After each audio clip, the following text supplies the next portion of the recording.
primary ignition.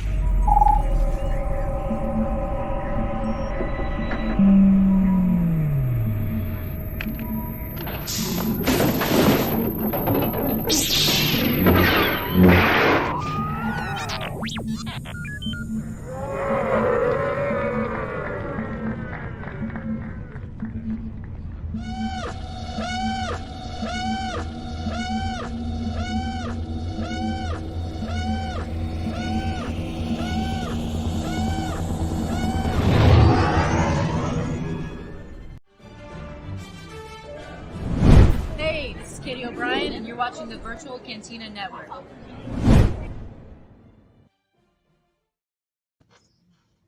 Everybody, welcome to another week of the Virtual Cantina Watch-Along, brought to you by the Solstice of Skip. No, I'm just kidding. Very glad to have everybody on tonight. We are going to be watching a really awesome episode of Ahsoka. But before we introduce our very special guest tonight, minding the calm tonight, we got Dave. Dave, how are you? I am doing well. Happy to be live and going crazy and doing all the things tonight. Fantastic. And the man that we just can't get rid of, Skip. How are you, sir? I'm doing good. I'm very excited about getting to talk with Dawn tonight. Absolutely. So without further ado, I would like to welcome back to their Virtual Cantina our very good friend, Dawn Danger, the principal actor and involved with Legacy Effects. Dawn, how are you? Hi, I'm good. How are you guys? Excited to be here. Fantastic. Very nice. Happy to be here. Excited to be here. Well, everybody, if you have questions for Dawn, Dave, how would people ask? If you have questions for Dawn, we are live. Oh, I didn't even mention this.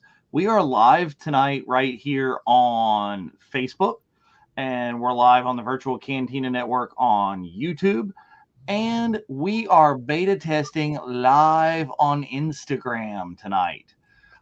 So you can just go ahead and type us little questions in any one of those places. I'm monitoring the Insta over there, and I can see the Facebook and the YouTube here. So just go ahead and message us your questions, and at an appropriate moment, we will ask them away. Fantastic. So we got a whole slew of stuff that we're going to be talking about today. Very excited about it. But two very, very important announcements right now. First and foremost, Dave, I think somehow somebody returned. Did we see a trailer for somebody that we thought was dead return the other day? So in case you've been living under a Star Wars rock, we got this going on right there. So the Bad Batch, the final season trailer came out. If you haven't seen it, go to the Virtual Cantina Network and the trailers playlist. Go check that out. And, you know, spoilers, there might have been somebody who returned, and we made a special t-shirt collection. Because that's how we roll. This is the Nobody's Ever Really Gone collection. We've already got, you can see Asajj there is wearing the Somehow Max Rebo Return shirt. We've had that one out for a while, but now we have our Daughters of the Galaxy theme Somehow, and Asajj Lives, that may or may not be a little slight take on Mr. Filoni's Ahsoka shirt. So those are available right now on our TeePublic store. So if you're interested in buying it, they're actually discounted as well. I can honestly say, and Don Tamara will love this, people loved at Comic-Cons my Somehow Max Rebo Return t-shirt. There's such a following for Max Rebo, especially with the return in FET. It's amazing. Oh my God, I love that. So if you have questions, please. There's one more. There's one more because one more, we know that this person returns. We've seen that in the trailer, but we all want somebody else to return. Could it be? Could it happen? Can our friend Teak? Can it happen? We want Tech back. Yes. So Tech T-shirt shirt also available. absolutely. Oh. But also, one Dave. plug right now, the Virtual Cantina Family Vacation 2, there are 26 tickets left for this weekend trip. So this week trip, starting July 29th through August 2nd.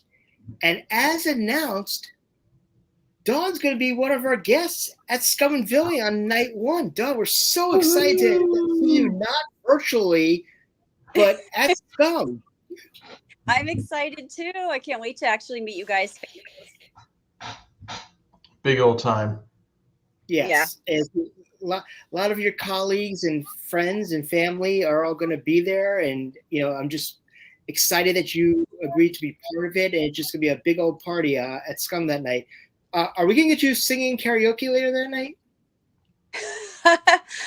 I have a horrible singing voice, but I did work in a karaoke bar for about a year. And whenever it got slow, our boss forced us to sing up there. So I got used to singing badly in front of people. So maybe. There we go. And I had to do it, sober then because you couldn't drink on the job. Oh, well, we can take care of that at the event. We can fix that. You can have a couple of blue milks and be fine. Oh, there we go. Yep, we're back. So we're obviously very excited because we'll be watching Ahsoka tonight. Now, the first question we would have for you is, were you a Rebels fan before you got involved in Ahsoka? Yes. And I can't say that I was a fan when it first came out, but once I knew how tied Ahsoka was to Rebels, I started watching it and then like, ooh, this is really good. And so I really got into it. And then it was really cool to see how things from the animated series to see them in real life on set was really, really cool. So the first question we asked Hal Hickel when we had a couple weeks ago was, what was your most favorite thing from the animated series that you were excited to work on in live action?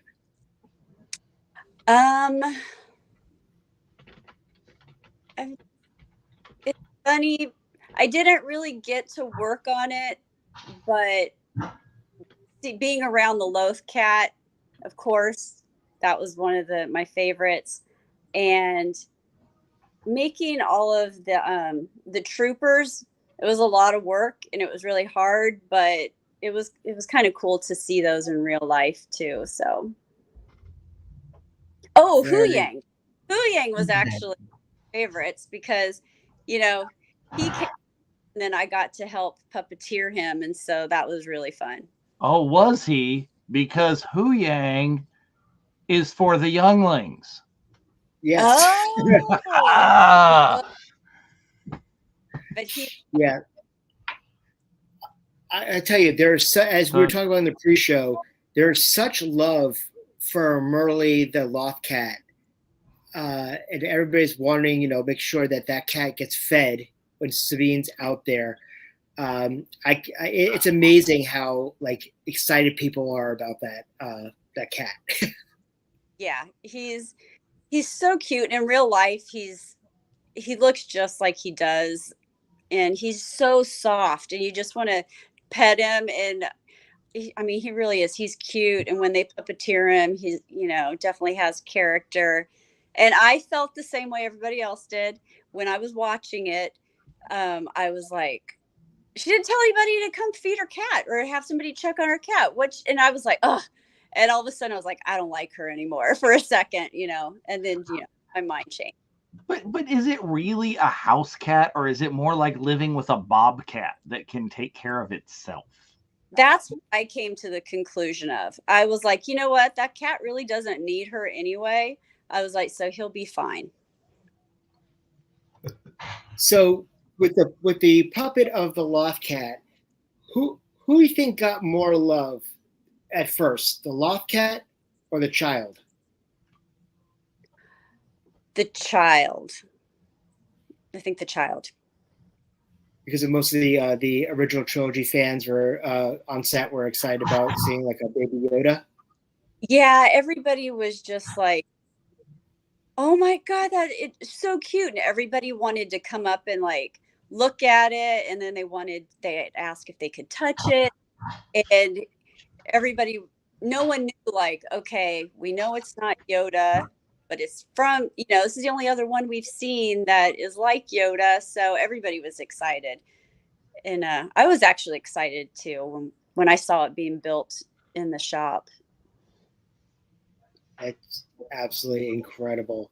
So going into Ahsoka, when you heard that obviously they were going to do this live action show and going back into, looking into Rebels, what did you think of it as? Like, oh, it's just another show, or are you excited about just branching out, from the stories of the Mandalorian to other territories?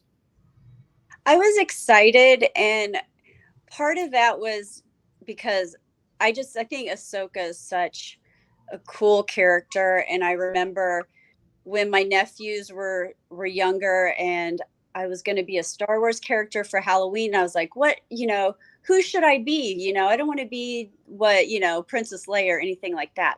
And so they would come up with characters and they would be from the animated series. And that's when I first learned of Ahsoka. And I was like, oh, she'd be so cool. I just don't have the time to make the right costume for that. And so that turned me on to her character then when I would watch her. And then the fact that Dave Filoni was doing the whole thing himself, and I knew how much he put his heart and soul into it. So I was like, this is going to be really good and really fun to work on. Okay. I have a follow-up because you're talking about, your relatives doing Halloween costumes and you don't have the time to do it. Knowing that you create the costumes for the character, how intense does Halloween get at your house? It goes one of two ways. It either all in and I'm doing like staying up sewing late at night and getting stuff finished, or I'm doing like what I call a half-assed costume, but I still have to make at least some little part of the costume. I can't just be totally store-bought. So, customize. Yeah. That is the way. That's perfect. And just a few. I was about to say, Dave would love to ask this question because just feet from where he's sitting is a closet full of his cosplay stuff. Oh, completely. So he's deep into the world. I love Halloween. It's my favorite time of year, and I can't throw costumes away. I had a whole closet full, and I finally put them in my storage unit where I live, and it was in the garage, and I had them all hanging up, but in bags. You couldn't tell what they were, nothing fancy. And somebody broke into my storage unit. No. They didn't take that the first time. No one took that. Then years later, I get broken into again. And the one thing they took were all my costumes. And I was so angry. And I was just like, who steals costumes? And one of them was a Wonder Woman costume that I worked my ass off on. And I was so proud of it. And then I was just like, I was so angry. And I go, well, this is the only way my costumes were going to get thinned out. So I had to put a positive outlook on there. Well, we have a viewer that has a follow-up question that's at Facebook user, by the way. Visit StreamYard.com and Facebook and get your name in here so we can give you credit. But they're asking, what's been your favorite family Halloween costume? What's the most fun you've had doing it? I did love doing my Wonder Woman costume, but one of my favorites was at work. We always dress up when we're at the Legacy shop. And so sometimes we'll do some group Halloween stuff. So we did Scooby-Doo, and that was actually one of my favorite. So, cause we had, Shaggy, and we had all the characters. I was Daphne, and it was that was my favorite. We also did Gilligan's Island one time, and that was good too. That's fun. Were you Ginger? No, I was Marianne. Ah. And another one we did 1960 Batman characters. So I did a Ooh. penguin, and so I had the nose and everything. That was really fun. That's awesome. So Right. here's a question for you. Are you team Rodian or team Mon Calamari? Oh, I do love both, but there's a soft spot in my heart for the Rodian because it was my first It's a character. trap. Yes, I know that was a tricky question. I apologize.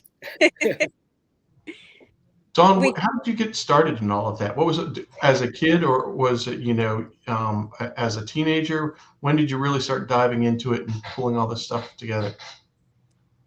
When I was a teenager, when I was about 15, I realized what I wanted to do for a living. And then Halloween costumes, I'd get into it a little more than other kids. And, my best friend and I, we went trick-or-treating until we graduated high school because we loved doing the costumes.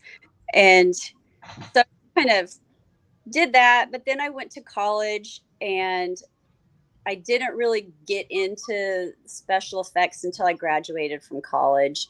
And so part of me is like, ooh, I should have started sooner, but I think it's all worked out how it was supposed to. It's a pretty cool place to be where you are right now.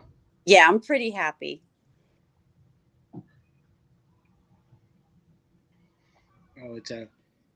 We appreciate all your work. We love your work. We love that you are part of the universe, and as well as part of our universe. We always feel that when we were growing up, the holy trinity of Luke, Leia, and Han were unattainable to talk to, and we couldn't feel like we're part of Star Wars unless we're playing with the Kenner figures and doing our own story. But now we feel, thanks to the magic of the internet, we can actually feel like we're part of the story as well, because we get to interact with wonderful people like you who take the time to sit down and talk with us and tell us a story. So thank you very, very much. Oh, you're welcome. It's really fun. And I like how Brendan takes the time to do that and everything too. So it's like you really get to talk to the main guy, so I like that too. Fantastic. Just want to remind everybody that we are going to be watching at the top of the hour part 4 of Ahsoka. So please make sure that you have your Disney Plus machines all queued up. We'll do that at the top of the line. And also, we're going to have a new feature at the top of the hour. We're going to be live on Instagram as well. So you can follow us on our Instagram page, which is at virtual.cantina network. So we're very, very excited. It's a new feature we're trying tonight. It's going to be a lot of fun. And we do have people over there watching right now. We have people on the Insta, so that's super cool. Fantastic, even better. So I think we have a message from the governor. Oh. Indeed. Hold on. Oh, there you go. So John asked, hello, guys. Just got home from the Disney Festival of the Arts. Question for Dawn. Does she have a favorite Star Wars artist? Oh. It's weird because I get to interact with Doug Chang so much that I can't help but he's become one of my favorites. But I feel like he's such an obvious answer, though. But he would be the answer, like he's kind of up there. That's like the yeah, and it makes a difference because like, oh my God, I actually get to talk to this person, and he has to give us his designs for us to make what we make. So I just really, he's just so talented, and he thinks about everything. And like, there's things I'll look at in the design, I'll be like, what's that? What is that? Or what? Because we have to make it. And so we're like with Black Chrysanthemum, I was making him, and my boss and I were like, what's this on his belt? And then I'm like, I can't tell. I go, Is that fur? Like, and then finally we just had to email him and be like, okay, what is this? And you know, it was him scalping all the other Wookiees and stuff. And I was like, oh, I like all those details that he didn't leave off. Wow. So your friend Tika the Jawa is in the crowd right now. She says, "My Dawn" with 5 Layla. hearts. Love Leilani. She's awesome. We love the Yes. interaction with all the participants. I love that they come by and see us and give us a little see, touch, and feel behind the scenes of all of this. It just makes it that much more enjoyable, peels the layers back, and gives us something to really dive into. It's fun. And one of the funny things is when you're asking about the Mon Calamari, we were doing a scene where I had to walk through a doorway and over a step, and I did it a bunch of times. But then all of a sudden, one time when I went around the corner, I ran right into the wall. And I thought, for some reason, I didn't think the camera wasn't on me. So I just slowly backed up around the corner. And I guess it ended up looking like Homer Simpson doing his little backup thing. And so the sound guy had it saved and he just kept showing everybody. So why is that not on TikTok? We want to see the footage. No, I really want the footage too, because it was funny when he showed me and I was like, oh my gosh. We would so make that a GIF. That would be fantastic. Oh, a Tuscan Raider, sitting there back and forth, back and forth. It would be its own Loftcat loop. Oh, yep. That's absolutely incredible. Another funny thing that happened, this happened with Leilani. It was on the last day shooting for The Mandalorian. We had all the Jawas there. All of a sudden they decided, we don't have enough Jawas. We don't have enough Jawas. They couldn't call more people in. So they were like, they grabbed 5 of us. They go, Dawn, would you mind being a Jawa? And I was like, of course not, And so we put the Jawa costumes on, but then we had to be as far away and kind of hidden behind stuff that you couldn't see us as well. And we just stayed on our knees. And then there's a point where everybody's cheering for the egg.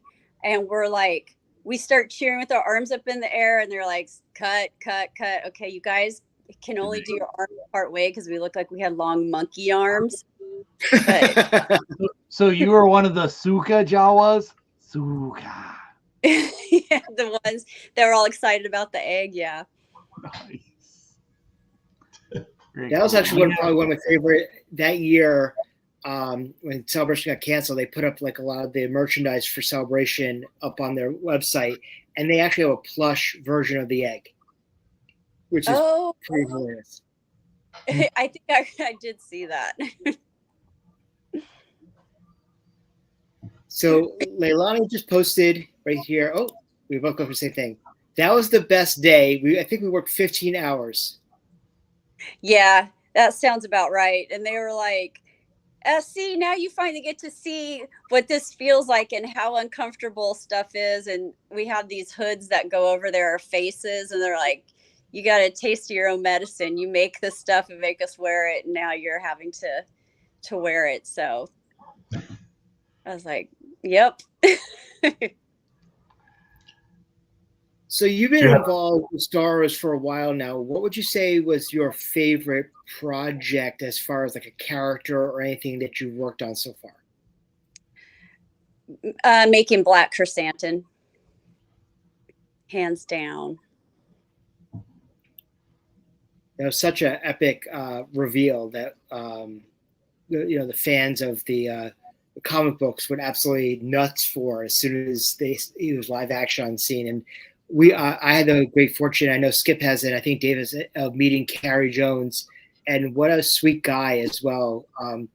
Complete opposite of what you expect for Chrysanthemum, but it seems like those Wookiees are the nicest people you can meet, between him and Peter and Eunice. It just, what a sweetheart of a gentleman.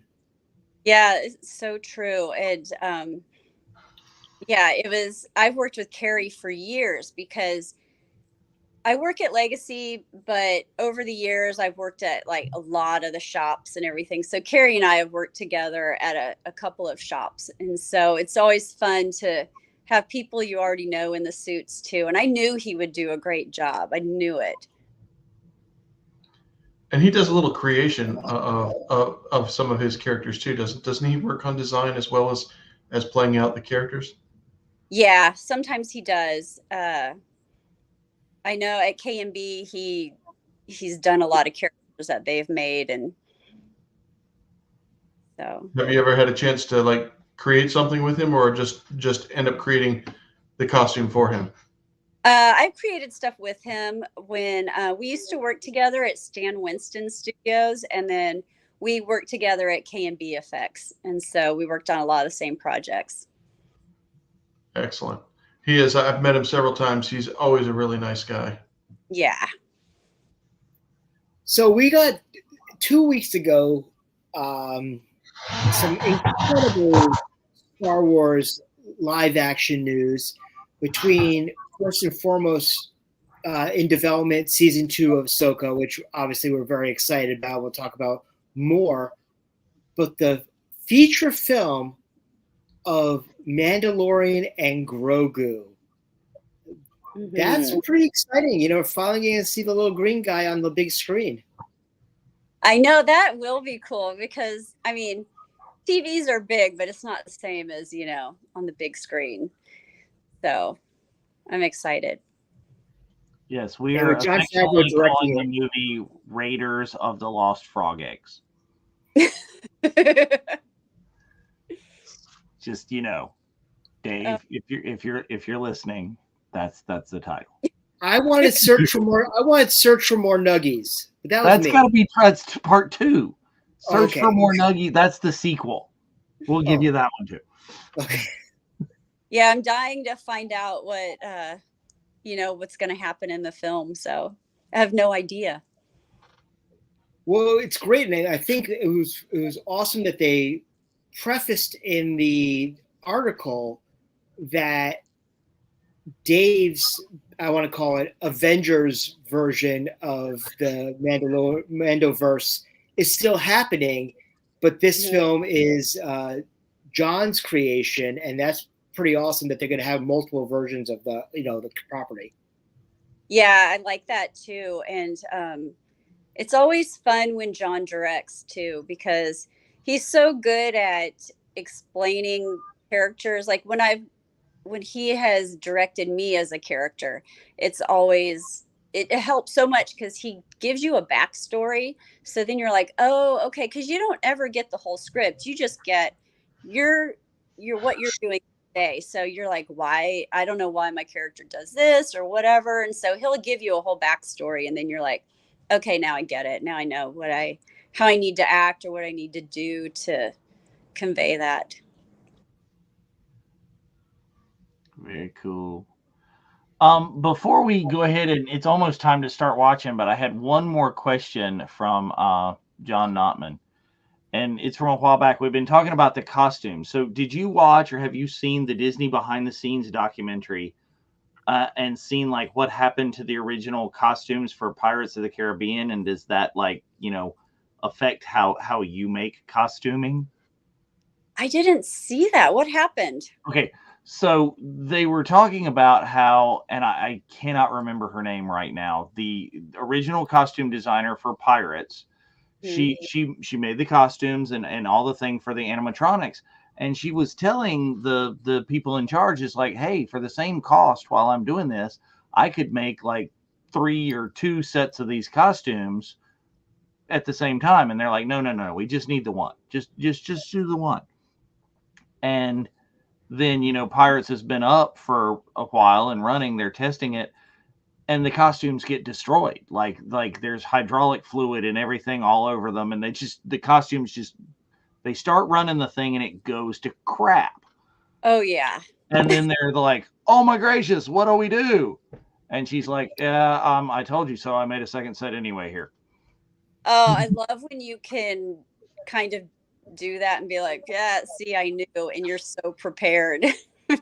But there are times where you're like, how many do we need to make? Because they'll be like, you need to make 20 of these. And you're like, oh my God, how are we ever going to use 20 of these suits? But then something happens and, it's like it might be for multiple characters, but still you always have those backups. And then there's shows where they're like, you get to make one and that same thing happens. And it happens more than I think you like to think it does. Well, I would imagine as physical as the role of, like, you were talking about Chrysanthemum's costume. How many of those did you destroy?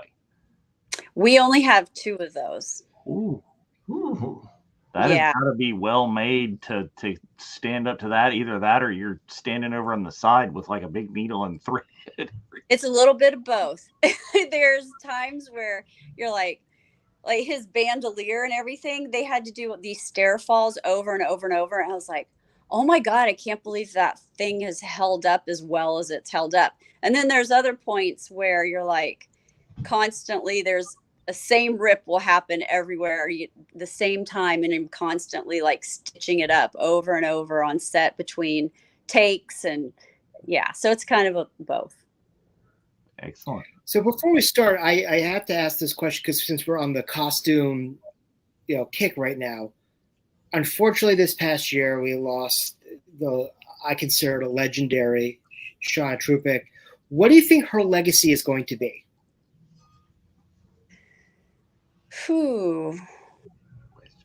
I don't.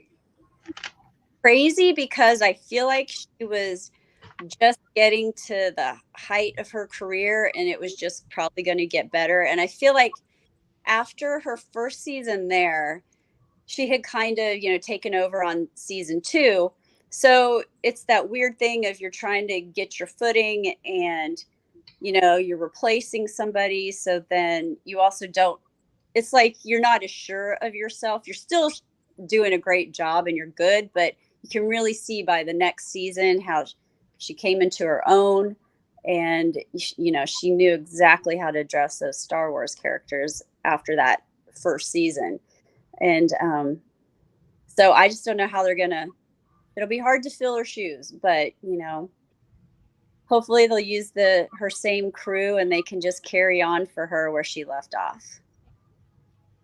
Well, her costumes, especially in Ahsoka, are absolutely breathtaking, and every nomination that department is getting on any front has been well deserved. That was the one she was most excited about, was Ahsoka. She really was like, God, I hope I'm on Ahsoka, because she really wanted to make her costume most of all. Amazing. Well, rest in peace, Shauna. We're always going to love your designs and your work, and we're going to keep your name out there for the masses to learn and to know. I know she did a panel in one of the offshoot rooms at Celebration this past year, and unfortunately I was on a long line for an autograph and I couldn't get over to that, but I heard it was her and Maria did a panel together, and I heard it was absolutely fantastic. Standing room only. It'd be great to go see. But anyway, we're about that time right now, so please make sure you have Disney Plus all queued up. And Dave, whenever you're ready, let's do the 10-second countdown. All right, here we go in 10.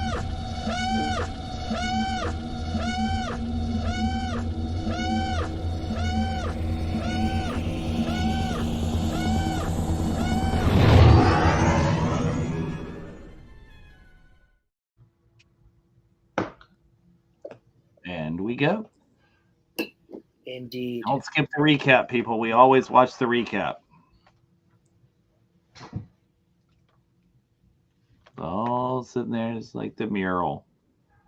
I love mural in my life. So we saw it in London at Celebration, and then obviously they had another version at San Diego Comic-Con last year as well. It was breathtaking, and all of us fans who were excited to see what we just saw the clip of, the epilogue of Rebels in live action with the mural and then get to see the actual mural face to face. It was life changing. Yeah, that was the thing that stood out the most to me after watching Rebels. I was just like, oh my God, that's exact. They didn't change a thing. I go, it's pulled straight from that. And even like the motions of and the camera shots of way Dave had shot was almost like frame to frame to what the cartoon was. Yep.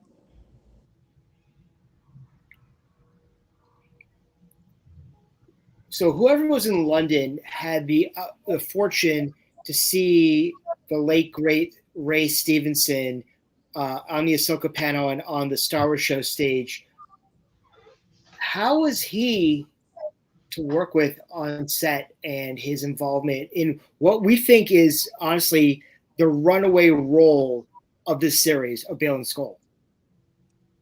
You know, I only got to work with him like once or twice, but I would see him on set all the time, but he was just so talented and he was just really nice. And I don't know, like anybody who worked with him just really liked him, and so that always says a lot because it's not always like that. No. I wish he could have gotten this scene right now where Hu Yang is like working under the thing. I think it was episode 1 that we did with Hal that told us how much of Hu Yang was practical, and it just like blew our minds. Yeah, and a lot of times if he had to do stuff really, really had to pick things up, we made gloves that I would wear, and then I would pick stuff, up that he couldn't pick up in real life with that. And they would just do a quick insert shot of that.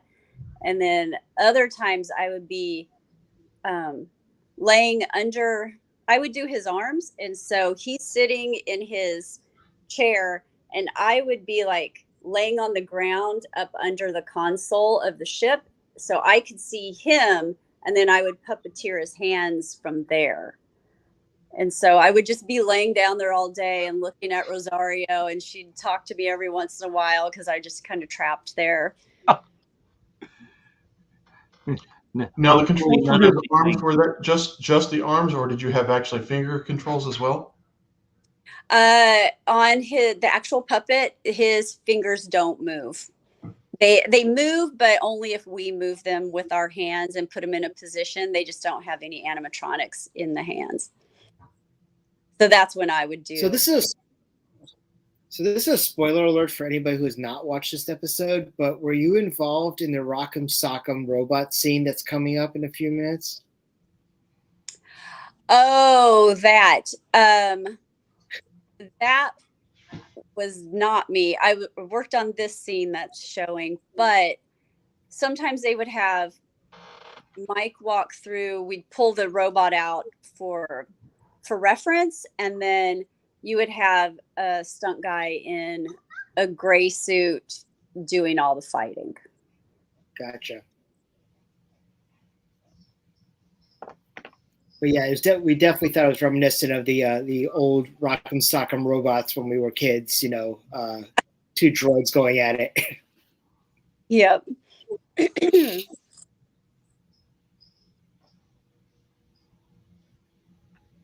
I was always also just so amazed at the coloring, especially in this show. It's just like you can definitely tell like the environments and how they operate and, the whole feel, really. Yeah. Well, and you get the drama of Shin's hair blowing and especially Baylan's cloak. It's everything. It's not just still. It's like, no, we're going to put that in there and kind of amp it up a little bit. Yep. Those big Ritter fans.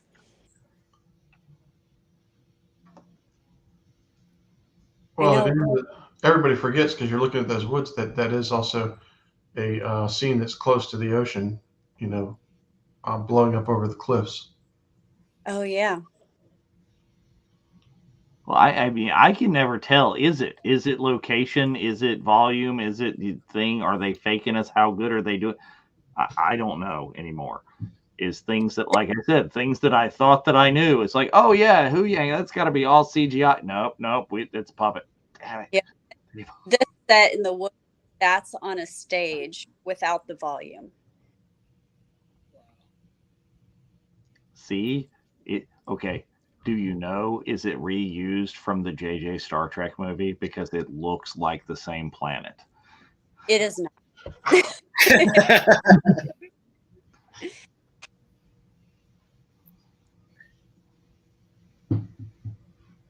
So I have to ask this because one of the first conversations that you and I had was about your involvement in Wolverine Origins, especially the blob scene.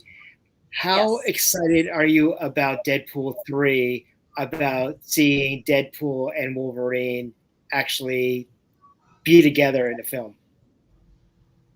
I think it'll be interesting because Deadpool is like, Wolverine was always more serious and Deadpool is so funny.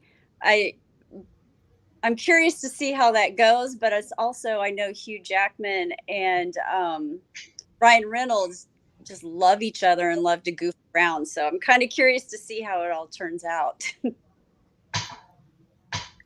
And that movie actually comes out the weekend of San Diego Comic-Con this year. So who knows what Ryan Reynolds might try to do on the floor. That would be awesome. And that's the weekend before our family vacation as well. So you might have some good stories. Show up, do both, crossover. I am, Skip is. No, literally, we're all going to San Diego Comic-Con driving down for our trip. So it's going to be a whole slew of stuff. Oh, perfect. Reminds me, I meant to do something with my Comic-Con tickets for this year. So I was like, I meant to get some. I haven't gotten my email. Cool. It's a first Comic-Con for the three of us too. We've never been. No. Oh, you guys haven't been? No, never been to San Diego. No, we're all East Coast boys, so San Diego's a little far away. Yeah. You definitely, if you want to do everything, you definitely need all the days to do it. I think that's absolutely hilarious that in the fight they're covering the droid's mouth. And it's like, there's probably speakers elsewhere.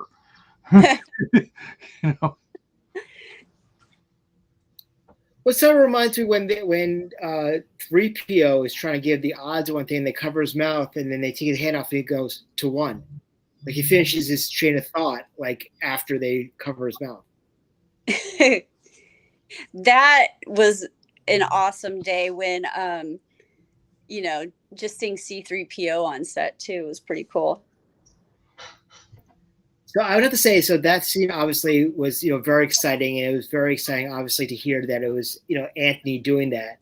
But as funny as that was also seeing Paulie Constantiva holding back Chopper from wanting to go after the senator. That was pretty hilarious in itself. Because Chopper's obviously our favorite murder droid. Yeah, seeing 3PO there, and obviously the name drop of Leia was awesome in itself.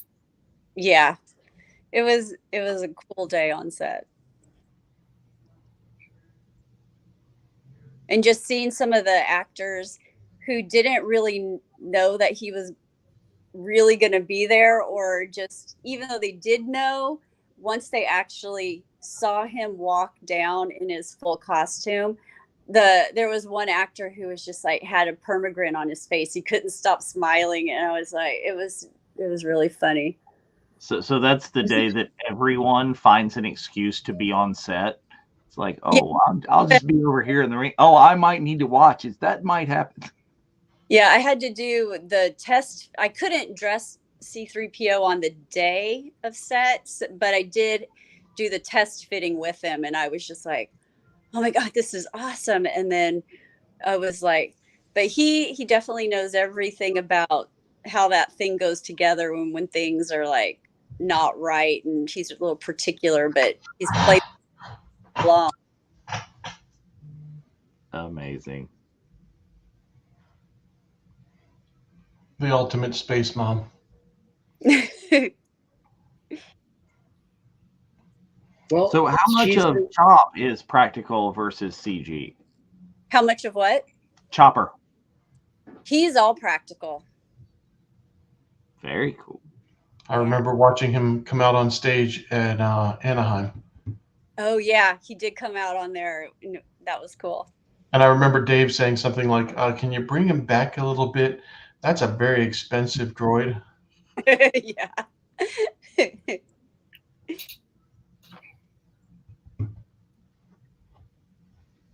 Okay, so this is why I wanted to do this. Is Lieutenant Mowat.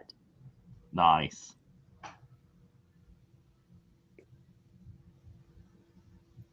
Yeah, because I was like, Dave Filoni was like, so, I want you to play this Rhodian that flies an X-wing. Are you good with that? Are you okay with that? I was like, yes. I was like, of course I want to do that. Are you kidding me? And I get to fly an X-wing. I was like, oh yeah. Did you get to design your own like helmet? Did the decal, the stuff? No, they. Did Paul get to do his? I don't know. Because he helped. He got to pick out some stuff on his leather jacket. I know that much. You kill count on your helmet. And how about that? We just saw Brendan Wayne without his helmet. I know. I was Well, wondering how long it would take people to realize that was him. Oh no. Oh, it took. We watched this and we were like the meme guys. Yeah, we were Leonardo DiCaprio's. Actually, I think I saw each other at the same time going. I think I saw a meme that the top half was Brendan as Lieutenant Lanter, and underneath it was Leonardo DiCaprio holding with the Din Djarin helmet up on it, and Din Djarin's like pointing to Brendan. Oh my god!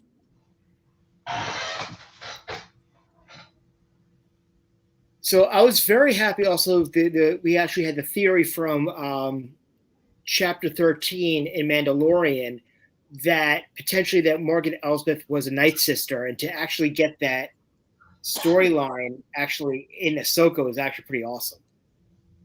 Yeah, her character is very cool.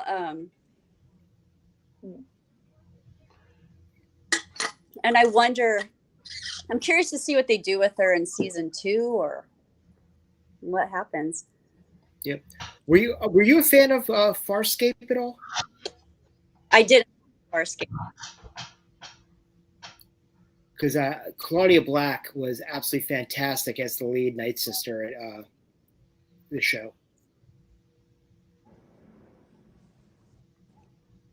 Oh, we didn't listen to Hu Yang. No, now we're separate. No.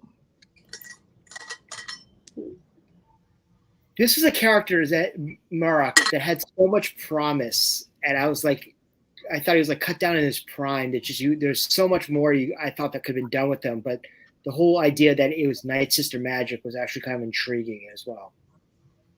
Yeah, when I saw the character show up on set, because I don't get to I don't read the scripts, and so I didn't know how he was in it longer than I thought he would be in it, because I was like, oh, that's cool.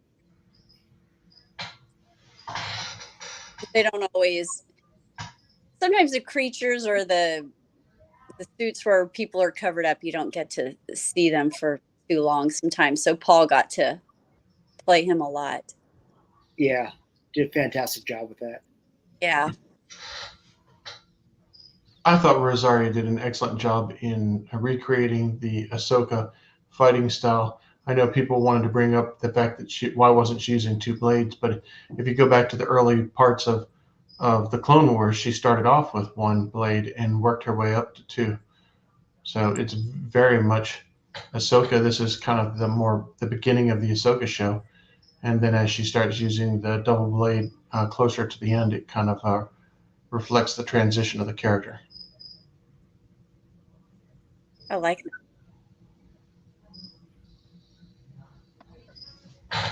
And it was also nice to see the double blade that we saw in Obi-Wan Kenobi. So we're all thinking that maybe Marok was a former Inquisitor.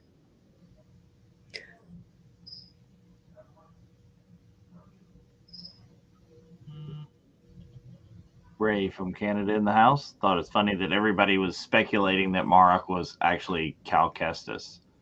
But then, ew.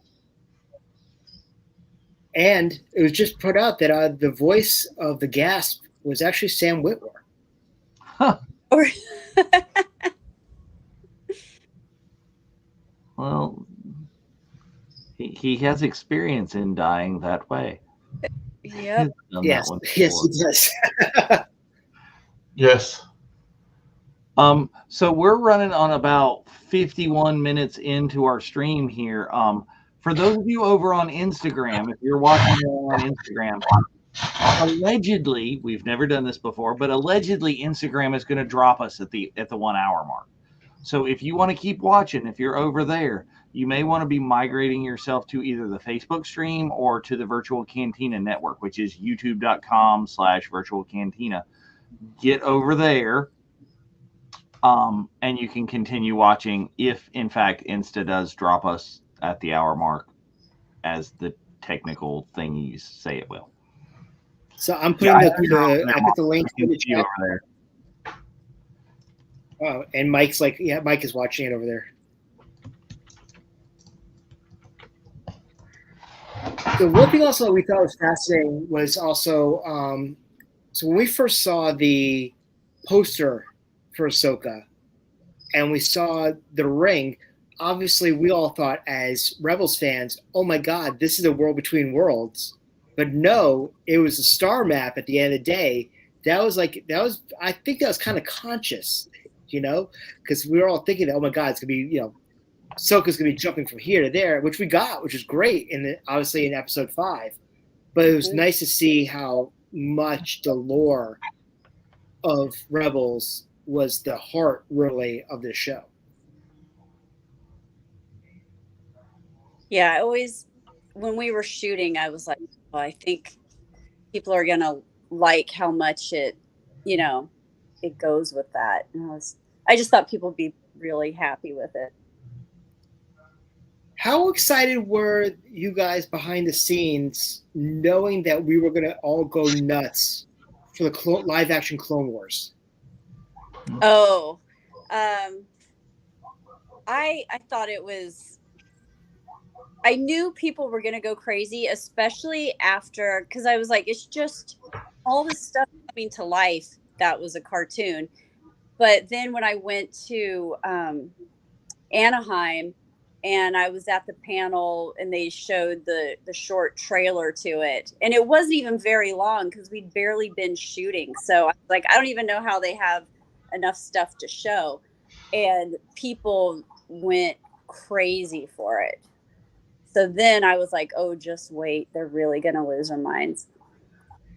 Well, you had Hayden Christensen basically playing Matt Lanter, which was awesome in that capacity. So for us, it was just like, it was a dream come true that, one's giving nods to the other and, being able to see all that happen. It was incredible.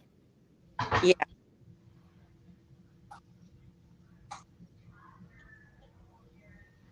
Another question from the chat.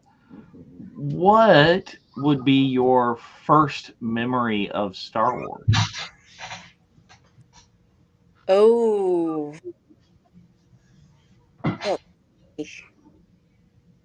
My first memory was, it's funny because it's seeing the films, but it's not like, I think for the boys, it was all the space and all that, but I just loved Princess Leia and R2-D2. And those were my two characters that I really remembered from that.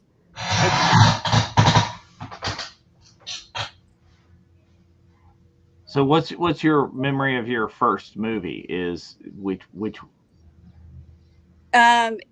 just the very first movie.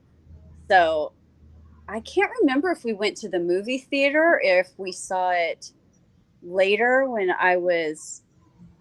cable came out. I can't remember.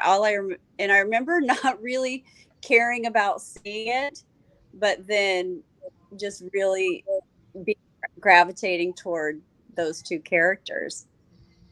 It's funny how I didn't really get into it as much until later on, and I got older and I started working in the effects industry. And one time, when I was working at Steve Johnson's at XFX, he closed the shop down and took us all to the movies, and we went and saw the new Star Wars movie that was coming out. And so I feel like that's not until I was an adult did I really get into it. Cool. I really like the intercutting right here, but you're going back and forth between the ship with all the kind of familiar but updated new technology that the ring ship or whatever has, and you're cutting back and forth to this epic battle. Yeah, I like that.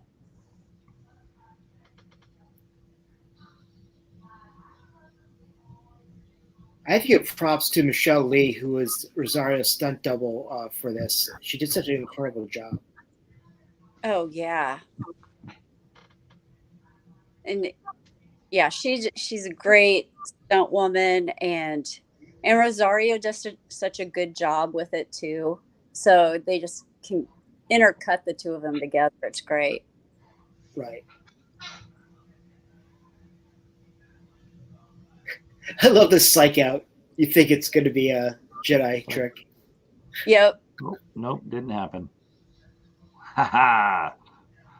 But you're still a Mandalorian. Yep.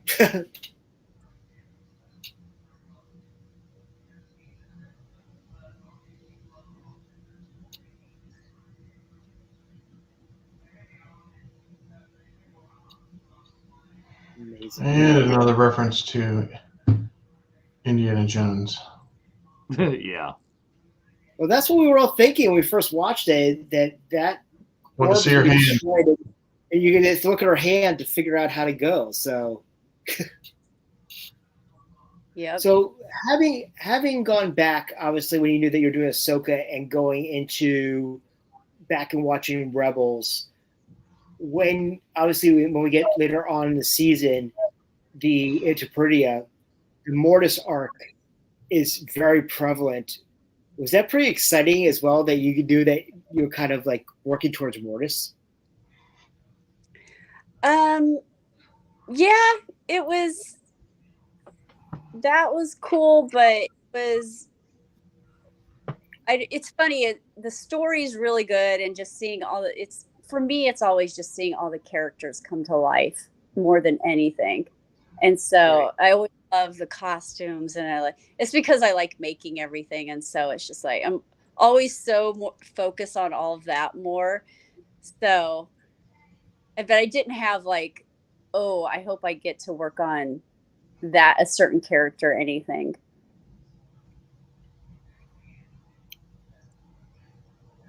And I didn't always know what was going to really happen in Ahsoka. So, well, I would say that in London, when we finally got to see Lars in all his glory for the first time as Thrawn, which was the character we've been waiting for a crazy amount of years to see in live action, it was pretty impressive. Full standing ovation for that one. Yeah, he was. I think Legacy made the prosthetics for it, but then their makeup artist applied it, seeing him in real life was something else. But I also didn't really shoot with him much, so I would just walk by and go. I'd always if I wasn't on that particular set, then I'd make sure I made my way over to check out everything and see what was going on. That's awesome. I can totally see you. You're just walking by. Oh, look, there's Thrawn. No. Yeah. And so, yeah, it was good. It's like, don't mind me. I'm just going to craft services. Oh, look over there.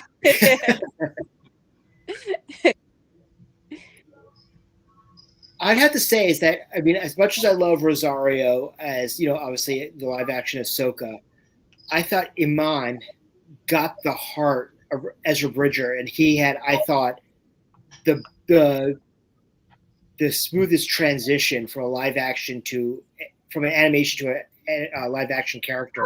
They got the heart of what the animation character was like. Yeah, when we shot that scene where he gets off the ship, and because I was playing Lieutenant Beta that day, and I remember going, oh, cool, we do actually get to see him and see that he shows up, because it's like I said, how we don't read the script, or I don't get the script, and so I don't know what's going to happen. And then all of a sudden I was like, oh, okay, this is awesome. And then cut to find out he's with all the Noti and all that stuff too. I didn't know about that. Yeah. I agree with Spencer. I think he was out of the animated characters that went into live action that were not the same characters. His transition was probably accepted the quickest and easiest. It was a little bit harder with Sabine.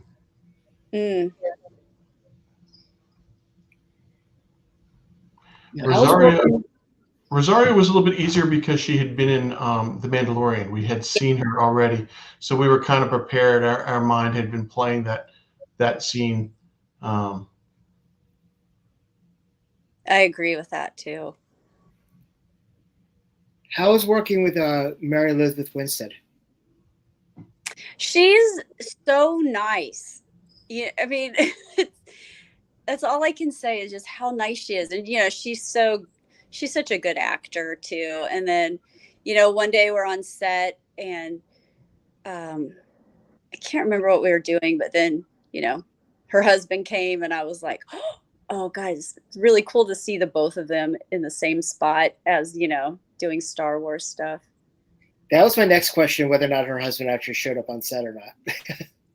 He showed up, and so I was excited, because I was like, because I didn't see his last. I love Sherry's comment over here that Chopper made the best transition from animation to live action. Yeah. She might be right about that. Well, I think also what I liked about the Chopper transition is that after being I kind of felt like it was like when we saw Groot in the last Guardians movie, is that we've been transitioned and trained by Chopper in the animation, that by the time we heard Dave doing the voice of Chopper, we actually understood Chopper in live action. That's so funny. Yeah, a guy named Jeff Jingle made Chopper. And yeah, he did an amazing job. Yes, however, Chopper was in Rogue One, but you just saw him roll by. So it was like a drive-by Chopper. Drive-by chopping? I don't know.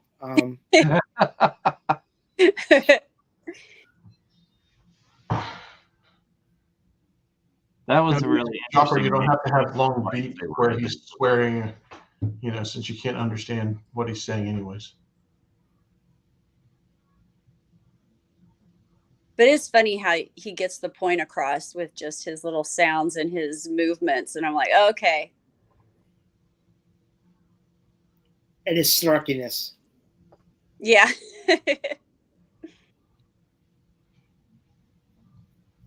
Well, as we said, he's probably got a bigger murder count than most of the actual live action characters, if you count everybody he killed in the animation. So.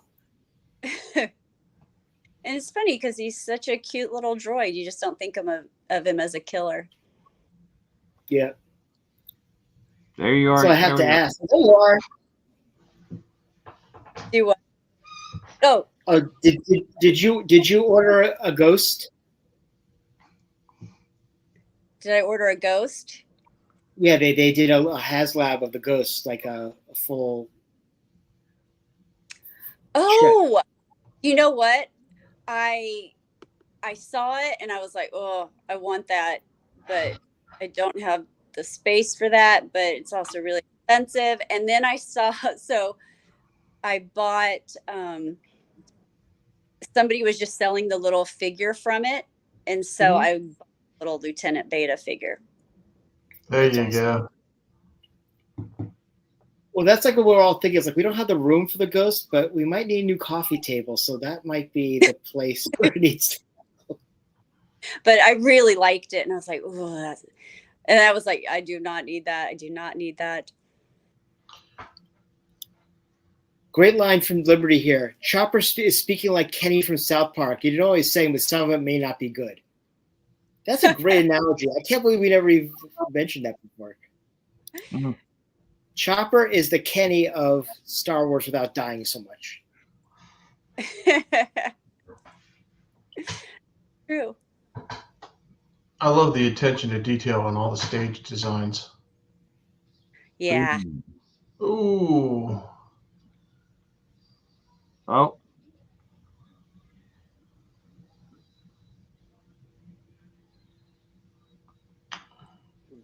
So it's not overly explicit, but did you live?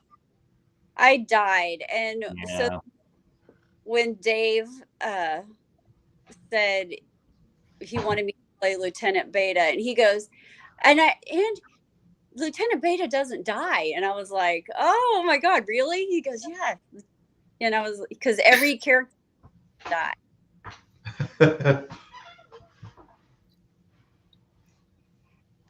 Hey, okay, and give it to Jason Sindula to give the classic Star Wars line, I got a bad feeling.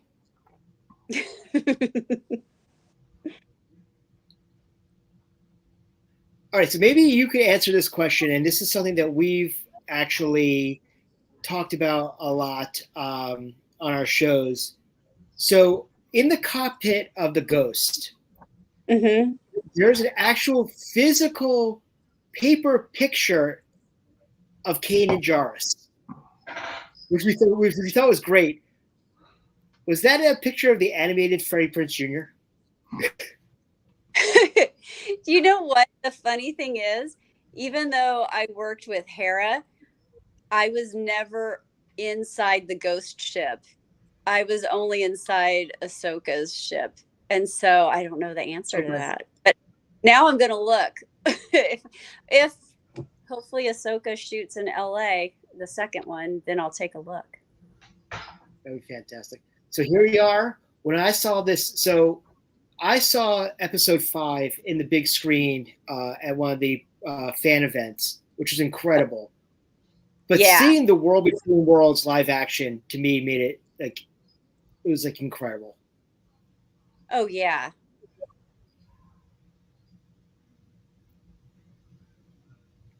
Yeah, I went to one of the special fan events and I got to see, everything on the big screen. And I was like,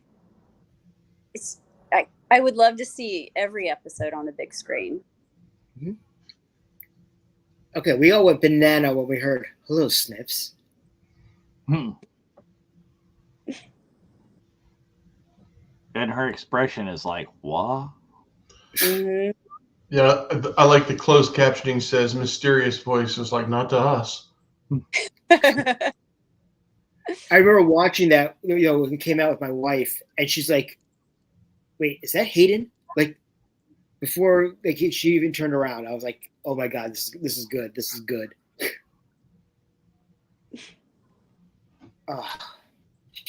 And you get the Vader theme in the wow. So such an incredible, series and everything like that. Obviously, with different directors, was Dave like pretty much on set like every day?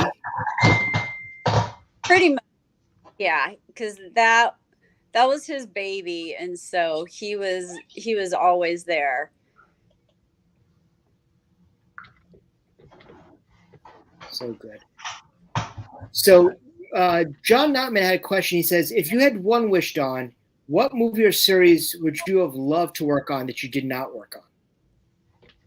I was too young. I would have loved to have worked on Goonies.